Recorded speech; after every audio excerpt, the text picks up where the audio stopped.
Welcome back to Radio Entrepreneurs. And my name is Jeffrey Davis. I'm the host of Radio Entrepreneurs. And we are continuing to stream, if you're looking at our show, on Facebook, LinkedIn, Twitter, Instagram, YouTube, iTunes, Spotify, Google Play, Stitcher, and on our Radio Entrepreneurs website. That's quite a long list, and sorry I had to read it so that I make sure I got it straight. Our next guest is Himanshu Vakil, founder of Compliance Plus Security. Welcome. Thank you. Welcome. Tell us about Compliance Plus Security. So Compliance Plus Security, as the name suggests, we are in cybersecurity space. We help businesses with their cybersecurity compliance requirements for data security regulations, whether it's a state regulation, federal regulations. We help organizations become compliant. And we also feel that being compliant is just not enough for being prepared and resilient to cyber attacks. So we try to go beyond compliance and make sure that the organization puts in place controls and safeguards that kind of make them prepared if there is an event, cyber event, that adversely affects their business. So we look at both the compliance side of things and then move into the security of the organization, as well as we look at the other aspects of businesses that require security considerations, which typically are not included in the regulations. So can you tell us how long have you been in business, and if you're the one who started it, how did you start it? Yeah, I've been so I started my career as an application security person. I was basically developing web applications, e-commerce applications, and embedding security into the process, right from the stage of conception to design to implementation to the kind of end of life cycle of the software. So it would be end to end, cradle to grave kind of considerations given to security in the whole process. And I've been doing this for almost 20 years and have been in application security field for as many years that I've been developing applications. I've also moved into the area of governance, risk, and compliance. That is something based on National Institute of Standards and Technology standard cybersecurity framework, which I am kind of include in my practice in terms of making organization ready and prepared for any cyber event. Well, and that is a reality in today's world, correct? Yeah, absolutely. I mean, when I think about I look at different things that could happen almost daily to people, and you know, in today's world, I know that for me, I'm doing consulting, and I'm doing 99% of all my consulting via Zoom today with my clients. And if something were to happen, if there was a breach of security, I don't know what would happen. Right. So the way I look at security is there are so many analogies, and one of the analogy would be like driving safely.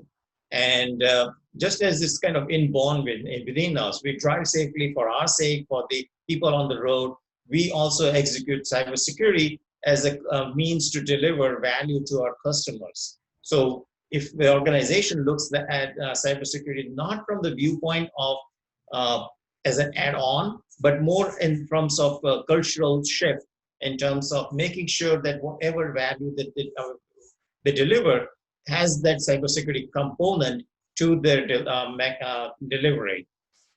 So cybersecurity, if you look at that from that viewpoint, as a cultural responsibility, fiduciary responsibility that the client has given out to the organization for their own data, I think it makes it much more simpler to kind of accept cybersecurity into our daily practices.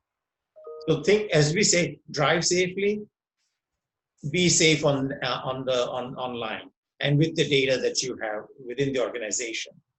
Is your field a very cluttered and competitive field? And if it is, how do you stand out?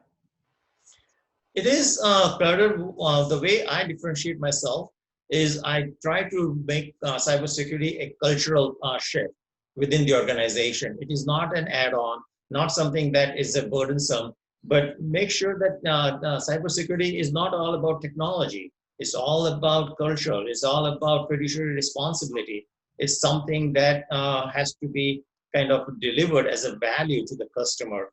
And technology are just means and tools to help them achieve those goals. And the approach should be risk-based. You don't want to kind of spend $1 million on a fence to simply protect a stack of pennies. So depending on what risks you have, what kind of vulnerabilities you have, we take that into consideration and come up with solutions that would address those risks, to mitigate those risks. And maybe there is a look at the whole risk management area. Perhaps the approach would be to transfer risk or abate risk. So the whole organization should look at cybersecurity from that viewpoint. Yes, compliance is one part, and compliance does the bare minimum. But then overall posture should include all these considerations in the cybersecurity space. And that's how we differentiate in terms of coming out and moving away from the clutter. The other thing we do is we always invest a lot of time in understanding new technologies. So as the landscape has changed, the threat landscape has changed, what we have seen is that the hackers and the bad actors have become very technologically advanced. They're using machine language, they're using AI to hack into the systems. We have to have come up with tools to prevent that, and that are also based on machine learning and AI. So I see a very good shift happening in the industry where people, the responses are now more machine learning and AI based.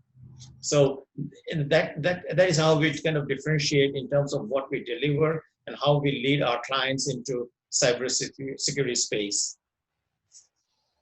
Well, I mean, I think you sort of touched it in terms of what's coming for the future. Are there specific industries that you feel, I'm going to ask two questions. One, that you like to target more than others, and do you feel that there are certain industries that tend to not look at security enough?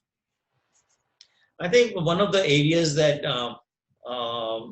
is overlooked are web applications. So a lot of people have e-commerce on their website. They have even a static website or WordPress site. Those websites are vulnerable. So what happens is the hackers can take advantage and exploit those vulnerabilities in those websites or web applications. And that also has to, you need to take that into consideration. And that is quite overlooked. So with businesses that own websites, especially if they're doing transactions, if they're collecting sensitive data on the website, or storing the sensitive information such as credit card or personal information on their database, they need to take that into consideration, because a lot of breaches in the past have been based on exploiting the vulnerabilities in the web application and the websites. So that is one area that is overlooked, and that could encompass any business. So we don't restrict ourselves to any particular business. We can support HIPAA cybersecurity requirements. We can support Massachusetts data security regulations. We can support any other regulations, best practices, PCI requirements, standards, and health organizations meet those compliance requirements that originate from these regulations or standards. That's very good. If somebody was looking to connect with you and also compliance plus security, how would they find you? They could visit us on our website, www.complianceplussecurity.com, or email me at security@complianceplussecurity.com, or definitely call me 857-323-2125. That's great. Thanks for being on the show today. We're sure we're going to have you back, because this whole cybersecurity is very important. And if anybody wants to find me, they can find me at jdavis@mageusa.com. And I want to thank you for being on the show today, and remind everyone this is Radio Entrepreneurs.